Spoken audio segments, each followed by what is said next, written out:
So, friends, this is lecture number 3 of the Kant's philosophy, जो कि Organon के भी एफॉइड नंबर 3 का ही व्याख्या है, कमेंट्री है। हम लोग यह कह सकते हैं कि ये डॉक्टर केंट का ऑर्गेनन के लेक्चर एफॉइड नंबर 3 पर उसका एक कमेंट्री है, उन्होंने एक्सप्लेन करने का कोशिश किया। और सबसे बड़ी बात इन्होंने शब्द जो इस्तेमाल किया हुआ परफेक्शन। परफेक्शन मतलब कंप्लीट परफेक्ट हो जाना, उसमें जरा सा भी कोई दोष नहीं होना, जरा सा भी कोई गलती नहीं होना, इसको हम लोग परफेक्ट कह सकते हैं। कहते हैं कि जब कोई फिजिशियन, जब कोई चिकित्सक या कोई भी व्यक्ति यह समझ जाता है कि क्या क्यूरेबल है, रोग में क्या ठीक हो सकता है और दवा में क्योर करने की क्या क्षमता है, दवा में किस चीज से क्योर हो सकता है और फिर उसका अप्लाई, उस पर कैसे अप्लाई कर सकते हैं। तो 3 मुख्य बात डॉक्टर केंट ने और डॉक्टर हेनीमैन ने एम्फेसाइज किया। What is curable in disease, what is curable in disease. जब डिजीज की बात आती है तो डिजीज एक बहुत बड़ा आयाम है, और जब यह प्रश्न उठता है कि व्हाट इज क्यूरेबल, अगर यह सवाल उठता है कि व्हाट इज क्यूरेबल, यानी कि डिजीज में सब कुछ क्यूरेबल नहीं है, कुछ चीज क्यूरेबल है। किसी चीज, जिस चीज को जो क्यूरेबल है उसी को आप अगर ठीक करिएगा तो रोग ठीक हो जाएगा। यानी कि कहने का मतलब वो what is curable in disease, मतलब कि डिजीज की क्यूरेबिलिटी कुछ शर्त है, रोग को ठीक करने के लिए कुछ शर्त है, कुछ चीजें हैं जिस पर कि रोग आधारित होता है। ये बहुत महत्वपूर्ण बात डॉक्टर हेनीमैन ने हम लोगों को बताया कि रोगी कष्ट लेकर के आते हैं, रोगी के पास में कष्टों का भरमार होता है और कष्ट को ही डिजीज कहा जाता है। दिस मतलब नहीं, ईज मतलब आराम, इस चीज से आराम नहीं हो तो रोगी बहुत सारे चीजों से बिना आराम के महसूस करता है। कभी उसे खाना खाने के बाद में पेट भारी हो जाता है, तो कभी लैट्रिन नहीं होता है तो उससे मन खराब रहता है, उसमें आराम महसूस नहीं करता। बहुत सारे फैक्टर्स हैं लाइफ के सिचुएशंस में, और पेशेंट अपने कष्ट के साथ में इन सारी बातों को आपको बताता है ना। रोगी जब आता है तो डॉक्टर साहब हमको तो भूख नहीं लग रहा है, डॉक्टर साहब हमको पैखाना नहीं हो रहा है, डॉक्टर साहब हमको प्यास, मुंह सूखता रहता है, so many symptoms। आपको भी कंफ्यूजन हो जाता है कि इतना सारा लक्षण है, किसको लें किसको नहीं लें, क्योंकि दवा चुनाव करने के लिए केंद्र बिंदु क्या होना चाहिए, है ना, किस चीज को लेंगे जिससे कि ठीक हो जाना चाहिए। यह सवाल हम लोगों के लिए बहुत ही इम्पोर्टेंट क्वेश्चन हम लोगों के सामने में एक चैलेंज के रूप में होता है कि रोग में क्या ठीक हो सकता है या किसे ठीक करना है जिससे कि रोग ठीक हो जाए, किसे ठीक करना है जिससे कि रोग ठीक हो जाए। यह सबसे महत्वपूर्ण प्रश्न है। हम इसका इलाज नहीं कर सकते हैं। भूख नहीं लगती है, क्यों नहीं भूख लगती है, कोई ना कोई चीज होगा। लैट्रिन नहीं हो रहा, क्यों नहीं हो रहा है, तो किसी कारण से होगा। So they are the symptoms, they are not the reason, they are not the positions। तो रोग में ठीक होने के लिए रोग का मूल बिंदु, फंडामेंटल फैक्टर्स आपको जानना पड़ेगा। व्हाट इज क्यूरेबल, और उसी को कहते हैं, वही चीज ठीक कर दीजिएगा तो सारा बीमारी ठीक हो जाएगा। मैं कहानी सुना रहा हूँ आप लोग को, कहानी सुनना अगर अच्छा लगता है तो बड़ा अच्छा है। एक कहानी सुना रहा हूँ। एक राजा था और उस राजा के पास में एक राक्षस आया करता था जो कि सारे प्रजा को तंग करता था और बहुत बलशाली था, कोई उसको मार नहीं सकता था। राजा बड़े परेशान थे। राजा इतने परेशान थे कि इतना ताकतवर है, इतना ये है कि हमारा कोई भी जो उपाय है उसको मारने का, उसको खत्म करने का, वो ठीक नहीं हो रहा है। कभी उसका हाथ काट देते हैं, किसी का पैर काट देते हैं, फिर भी वो हो जाता है। तो उन्होंने अपने राजा ने अपने दरबार में ऐलान किया कि जो कोई इस राक्षस को मारने का उपाय बताएगा मैं उसको बहुत बड़ा पुरस्कार दूंगा, इनाम दूंगा। सभी कोई अपने अपने व्यवस्था करने लगे। नहीं, तो एक ने कहा कि नहीं, इसका इसका बीमारी का, इस राक्षस का जीवन कहाँ रहता है, इसका लाइफ कहाँ पर है, क्योंकि लाइफ को ही खत्म करोगे तो ये राक्षस खत्म हो जाएगा जिस पर आधारित हो, ताकि इसका लाइफ कहाँ है। तो बड़ा खोज करने के बाद में उसने पता लगाया, एक कहानी है कि वह एक कोई पहाड़ पर, जंगल में एक पहाड़ है, पहाड़ के ऊपर में एक पेड़ है और पेड़ पर एक पिंजरे में एक चिड़िया है, और उसी चिड़िया में उस राक्षस का लाइफ है, जीवन। अगर उसे खत्म कर दिया जाए तो वह राक्षस खत्म हो जाएगा, ठीक है ना। तो सब लोग, जब राजा को यह बात पता लगा तो कहा कि ठीक है, उसको व्यवस्था करो, उसको खत्म करने का। तो लोगों ने, उसके मंत्री ने उसका एक प्लान बनाया, और प्लान बना करके उस प्लान के हिसाब से वह चिड़िया के पास पहुंचे, चिड़िया को का गर्दन मरोड़ दिए, जैसे ही मरोड़ दिए राक्षस खत्म हो गया, ठीक है। तो कहां पर था, छोटी सी चीज, छोटी सी चिड़िया, छोटी सी चिड़िया उस जीवन का बहुत बड़ा। अब हाथी देख रहे हैं ना कितना बलशाली होता है हाथी, और हाथी के सूंड में, है ना, अगर एक छोटा सा चींटी घुस जाए तो क्या होगा, छटपटाने लगता है। और कब तक छटपटाएगा, जब तक कि उस चींटी को ना निकाल दीजिए, जब तक कि उसके चींटी को ना निकाल दीजिए। यही बात मैं एक अपने घर की कहानी बताता हूं। मेरा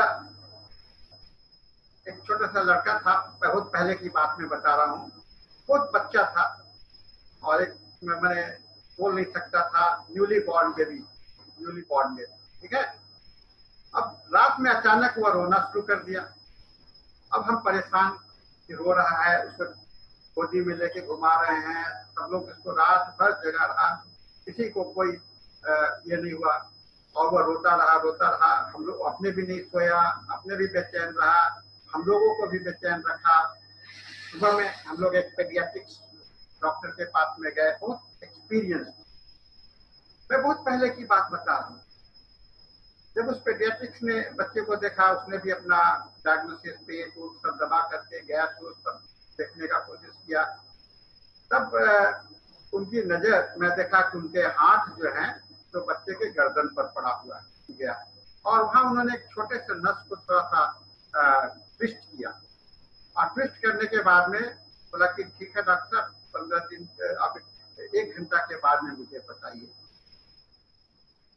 और वह बड़ा चमत्कारिक ढंग से, बिना कोई दवा दिए हुए, केवल उसको ट्विस्ट करने से, गला के साइड को ट्विस्ट करने से उसके, वो बच्चा शांत हो गया। उसके बाद में ऐसा पता लगा ही नहीं कि वो कोई बीमारी था।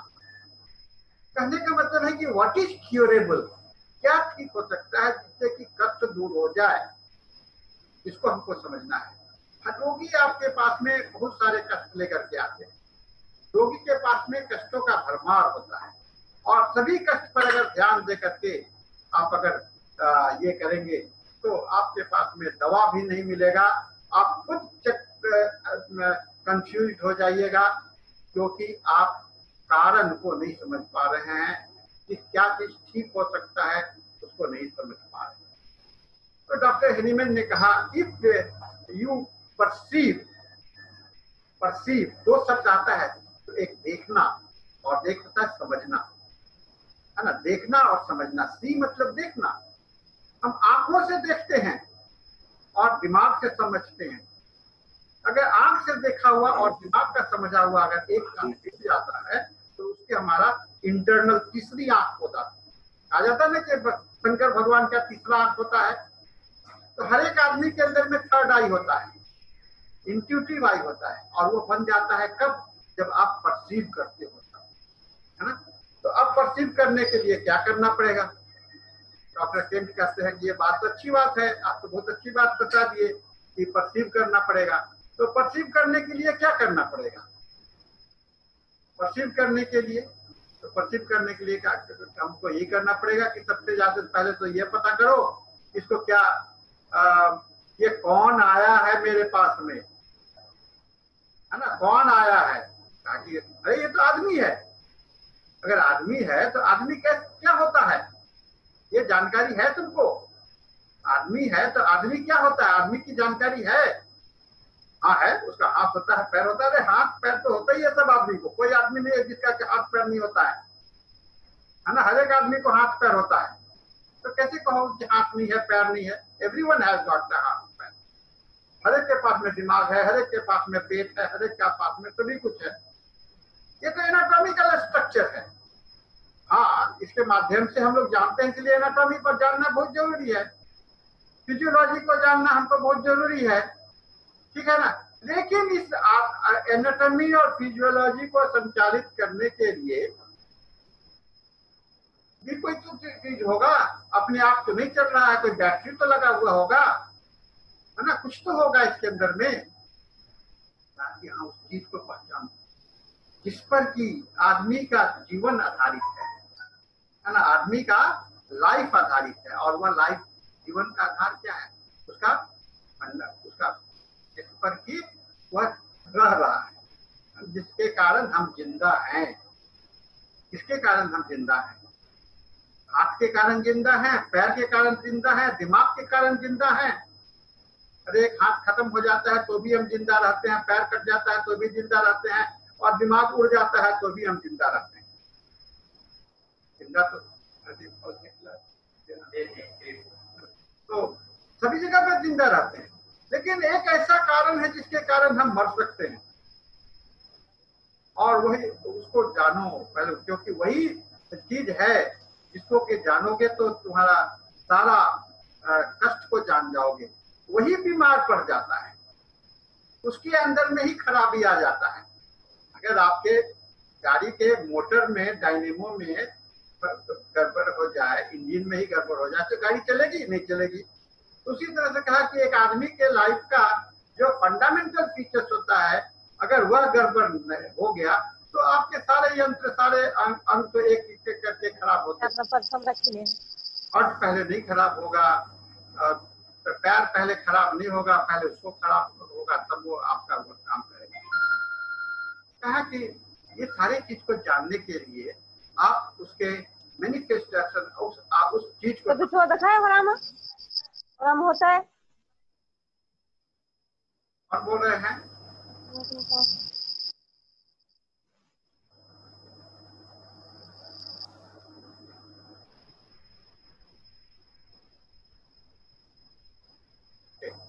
तो उस चीज को जान। तो कहा कि वो तो इनविजिबल है, वो दिखलाई नहीं पड़ता है। हम इनविजिबल को हम कैसे देखेंगे? इनविजिबल चीज को जो दिखलाई नहीं पड़ता है उसको कैसे देखेंगे? कहा कि दिखलाई नहीं पड़ता है, उसको देखने का तो तरीका होना चाहिए। और वह देखने का तरीका कहा कि वह जो है अपने आप को आपके शरीर और मन पर ही प्रदर्शित करता है। यानी कि जो साइन एंड सिम्टम्स जो है, कि कुछ ऐसे साइन और सिम्टम्स होते हैं जो कि आपके आत्मा को इंडिकेट करते हैं, आपके वाइटल प्रिंसिपल को वो बताते हैं। तो हमें उन लक्षणों को देखना है जो कि रिप्रेजेंट करता है हमारे vital principle. The representative symptoms of the vital principle is important. And जब आप representative symptoms ले लेते हो, प्रतिनिधि, क्योंकि हमको देखना है जो दिखलाई पड़ता है उसी के माध्यम से देख सकते हैं, और उसके माध्यम से देख करके हम उसको समझ सकते हैं। तो ये इनडायरेक्ट विजन है ना। कहा कि हमको हर एक डॉक्टर को इनडायरेक्ट विजन दिखना पड़ेगा, है ना?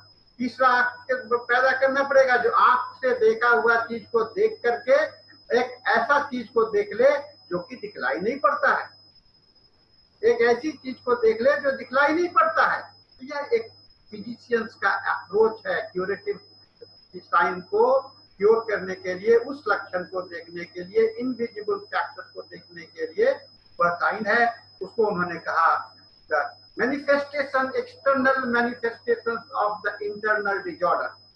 External manifestations of those symptoms which represents the internal disorder. भीतर के गड़बड़ी को, भीतर कौन? आत्मा का, आपके वाइटल प्रिंसिपल के गड़बड़ी को आपको बता देगा। उस लक्षण को पहचान लो, वह लक्षण कौन सा होता है। कहते हैं कि नॉलेज ऑफ द डिजीज के अंदर में खाली नॉलेज ऑफ द हेल्थ भी जरूरी है, नॉलेज ऑफ द हेल्थ भी जरूरी है, यानी कि स्वस्थ आदमी का जो रचना है उसको जानकारी होना चाहिए, स्वस्थ आदमी का रचना में गड़बड़ी होता है उसको जानना चाहिए, यही आपको जानकारी करनी है।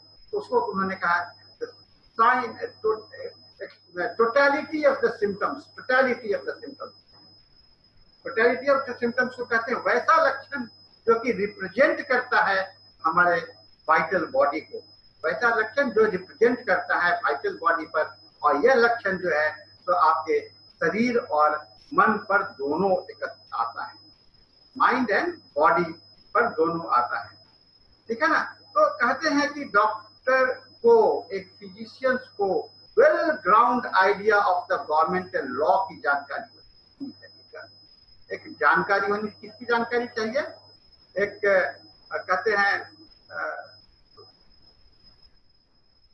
idea of government. What is government and law? Government and law. Life is governed by the physical law. Law of physics is applied. Law of biochemistry is applied on our body. जो physics के नियम हैं हमारे जीवन पर लागू होता है। लॉ ऑफ न्यूटन जो आप पढ़ते हो ना कि every motion has action and reaction, ये हमारे जीवन पर लागू होता है। Law of gravity of the force, ये हमारे जीवन पर, जितनी सारे फिजिक्स के नियम आप पढ़ते हो वो हमारे जीवन पर आधारित होता है, और वही जो उसी का जो गवर्नेंस सिस्टम है, ये वाइटल प्रिंसिपल क्या है, एक गवर्नेंस सिस्टम है। इसलिए उन्होंने कहा प्रिंसिपल, फोर्स नहीं कहा, पहले उन्होंने फोर्स कहा, बाद में कहा कि ये प्रिंसिपल का, ये प्रिंसिपल है। और इस प्रिंसिपल को अगर आप समझ जाते हो तो आप वाइटल प्रिंसिपल को समझ जाते हो। तो गवर्नेंस को, तो जैसे कोई कानून की व्यवस्था है, तो कानून की व्यवस्था को अगर आप देखोगे व्यवस्था से तो कानून को समझ जाओगे, ठीक है ना। कानून के व्यवस्था को देखने से कानून को समझ जाओगे। उसी तरह से शरीर पर लक्षण, उन लक्षण को देख करके जो कि सभी जगह पर लागू होता है, कानून के रूप में लागू होता है, उसको देखोगे तो तुमको, आपको वाइटल प्रिंसिपल का दर्शन हो जाएगा, उसको आप देख लोगे। तो every government is from the centre to the circumference, और हर एक सरकार कहाँ से चलती है, नीचे से ऊपर की ओर नहीं, ऊपर से नीचे की ओर नहीं, भीतर से बाहर की ओर, है ना। केंद्र में मंत्री, मुख्यमंत्री पर बैठते हैं और पूरे राज्य का संचालन करते हैं। देश में प्रधानमंत्री बैठते हैं और पूरे राज्य, पूरे देश का संचालन करते हैं। यानी कि गवर्नेंस जो है तो केंद्र से शुरुआत होता है और पेरीफेरी की ओर जाता है।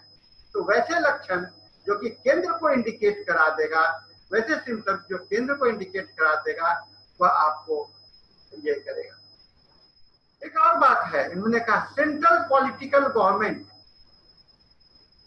द सिस्टम ऑफ सेंट्रल, जब तक कहा कि ये सेंट्रल ऑफ पॉलिटिकल गवर्नमेंट, बहुत इंपॉर्टेंट लाइन वर्ड है, पॉलिटिकल गवर्नमेंट हमारा डेमोक्रेसी है। डेमोक्रेसी मतलब हमारे हाथ को भी जिंदा रहने का अधिकार है, पैर को भी जिंदा रहने का अधिकार है, हार्ट को भी जिंदा रहने का अधिकार है, सबको बराबर बराबर अधिकार है। और इसके वोट से ही पॉलिटिकल गवर्नमेंट बनता है। हमारे देश में भी वही बनता है। प्रधानमंत्री कैसे बनते हैं, तो पॉलिटिकल गवर्नमेंट, वो इलेक्शन से होकर के आते हैं। तो उसी तरह से जो गवर्नेंस पॉलिसी होता है, अगर वहां पर आपका चुनाव, आपका जीवन का व्यवस्था अगर सही रहा तो किसी भी तरीके से आपका गड़बड़ी नहीं हो सकता है ना। अगर ऊपर में ऑनेस्टी बनी रही, सारे कुछ ऑनेस्ट रहे, तो आपका प्रजा भी खुश रहेगा, ये रहेगा। तो सेंट्रल पॉलिटिकल गवर्नमेंट यानी कि आपका वाइटल प्रिंसिपल अगर मजबूत रहा और उसके अंदर में ऑनेस्टी है, सही है, तो कोई भी प्रॉब्लम नहीं है, आप एकदम ठीक ठाक रहोगे। हाँ, ये सारे गवर्नमेंट में क्षेत्र में लागू होता है, लंदन में, पेरिस में, न्यूयॉर्क में, सभी जगह पर ये लागू होता है।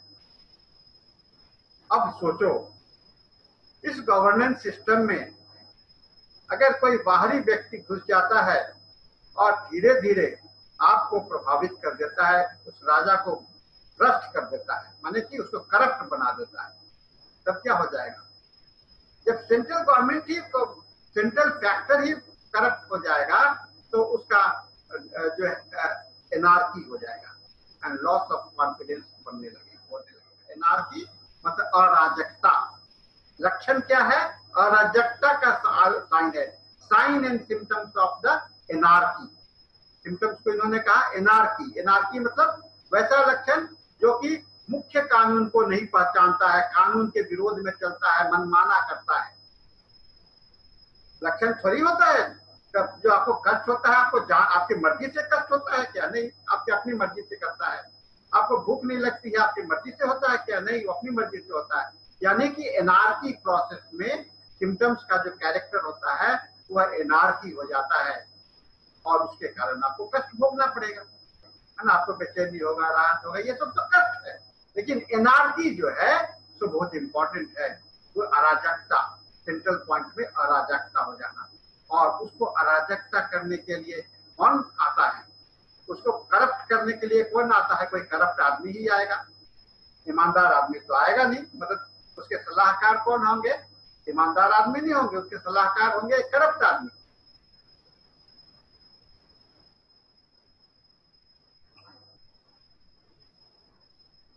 यानी कि इनिमिकल फोर्स, दुश्मन, है ना। इन्होंने एक एग्जाम्पल बड़ा अच्छा दिया है, स्पाइडर। आपने मकड़ा देखा है? मकड़ा, है ना। मकड़ा एक जाल बनाता है और जाल बना करके अपनी दुनिया बनाता है।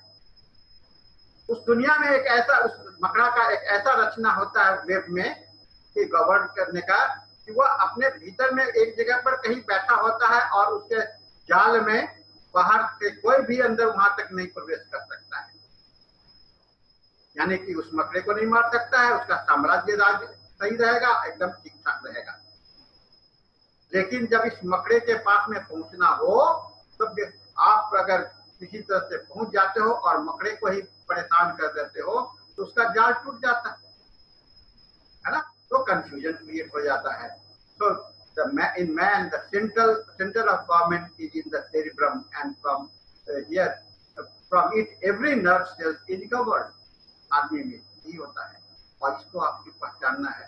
अगर इसको आप पहचान लेते हो तो आपका आप रोग को पहचान लेते हो, कारण को पहचान लेते हो, आप उसके कॉन्स्टिट्यूशंस को पहचान लेते हो, उसके व्यक्तित्व को पहचान लेते हो।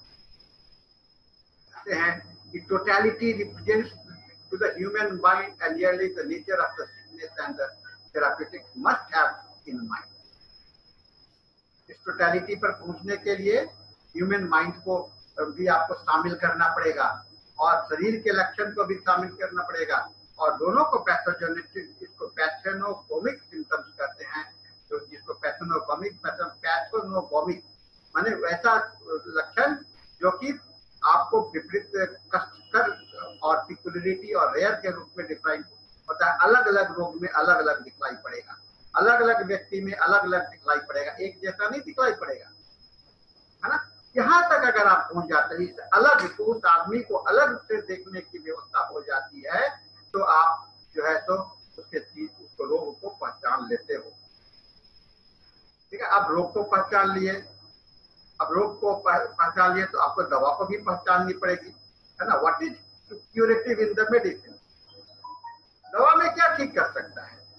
तो दवा वही ठीक कर सकता है, लॉ ऑफ सिमिलिया है तो वही ठीक कर सकता है जो कि आदमी के शरीर में हो।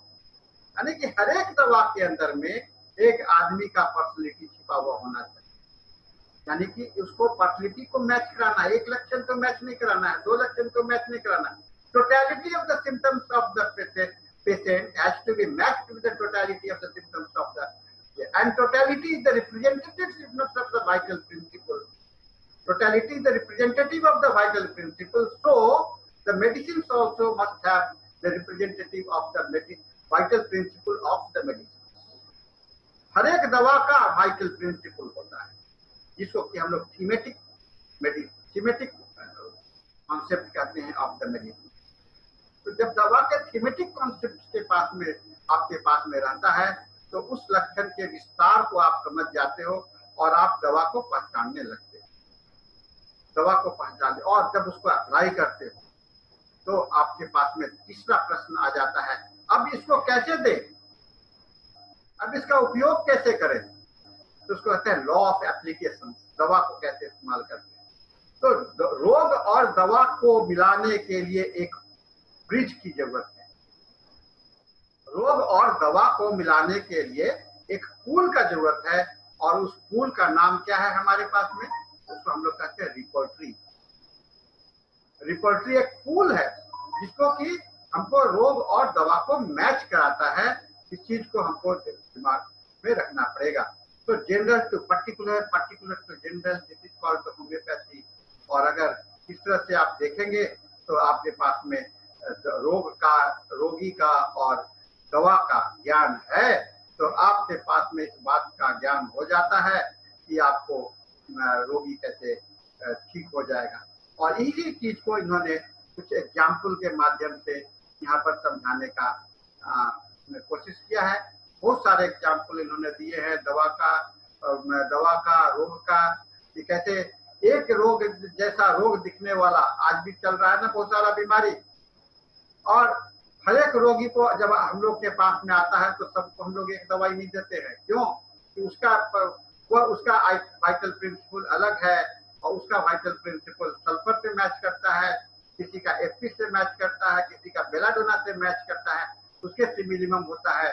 इस लॉ ऑफ सिमिलिया का ज्ञान हो जाता है तो आपको दवा के एप्लीकेशन का ज्ञान हो जाता है, और रिपोर्टरी के माध्यम से, पुल के माध्यम से आप उसको म्यूजिकल सिस्टम बना सकते हैं।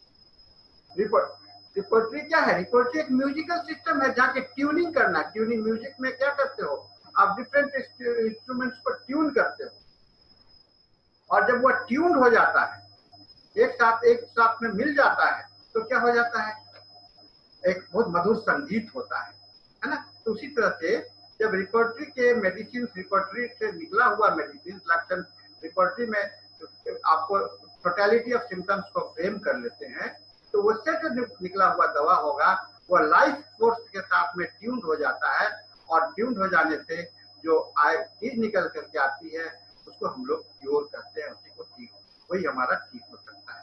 ये चीज को हमको पहचानना है।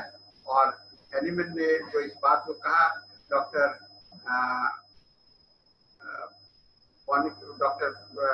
केंट ने इसे समझाने का काफी सही ढंग से प्रयास किया है, और एग्जाम्पल के साथ में। और इन्होंने कहा कि जो कॉजेशन है वह इंटरनल है, और इसके लिए हमको माइल्म को समझना पड़ेगा। इंटरनल कॉजेशन को उन्होंने माइल्म कहा है ना, क्रॉनिक माइल्म कहा, एक्यूट माइल्म कहा। माइल्म मतलब कि प्रदूषित करने वाला, ऐसा व्यक्ति, ऐसा लोग जो आपको चुपके से आपके जीवन में जहर को घोल दे, जीवन में जहर को घोल दे। इसको हम लोग, उन्होंने कहा कि माइज्मा मीन्स पॉल्यूशन। आज के शब्द में हम लोग पॉल्यूशन शब्द इस्तेमाल करते हैं। हिपोक्रेट के समय में इसे माइज्मा शब्द इस्तेमाल किया जाता था, और इसी शब्द को इन्होंने प्राथमिकता दिया। कहा कि माइज्मा के 3 अवतार हैं, है ना, एक सोरा, दूसरा सिफिलिस और तीसरा साइकोसिस। और इसकी पहचान आपको हो जाती है तो आपके पास में रोग को पहचानने के का बहुत बड़ा साधन मिल जाता है, और आप जो है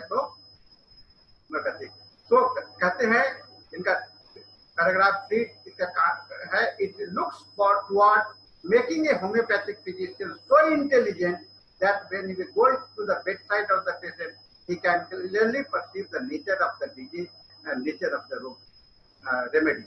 एक बड़ा अच्छा केस मैं बता रहा हूँ, मिशेल कॉस ने अपने लिखा है। एक रोगी था, हॉस्पिटल में भर्ती था एक बच्चा,